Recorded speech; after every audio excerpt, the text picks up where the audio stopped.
राम राम मंडळी. तर काल होता गुढीपाडवा, त्या निमित्तानं काहीतरी गोडधोड करायचं म्हणून मी दुकानात सामान घ्यायला आले. सकाळी लवकर उठून चहा केला, स्वयंपाक केला, सगळं आवरलं आणि आम्ही गेलो आमच्या एका फ्रेंडकडे गुढीपाडव्यासाठी. सगळ्यांच्या घराबाहेरच्या गुढ्या उभारलेल्या पाहून मन अगदी प्रसन्न झालं. हे सगळं पाहून घरची आठवण यायला लागली आणि ही आमच्या घरची गुढी बरं का. गुढीपाडवा आहे म्हणल्यावर पेढे तर झालेच पाहिजे. आणि ही आमच्या बालपणीची मैत्रीण. आम्ही एकमेकांना सुमारे 15 वर्ष झाले ओळखतोय. आम्ही वर्षाने जरी भेटलो ना, 15 वर्ष आधी जसा बॉन्ड होता ना तसा आत्ता पण आहे. एवढा नाटापाटा केल्या म्हणल्यावर रील तर झालीच पाहिजे. गुढीपाडव्याच्या निमित्तानं का होईना, पण लाईफमध्ये पहिल्यांदा आम्ही गुलाबजाम करायला घेतले.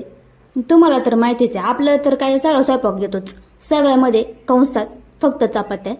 आता हिला येत नाही म्हणलं शिकवणं तर बागच आहे, पण काही म्हणा पुरीच्या हाताला चव आहे बरं का.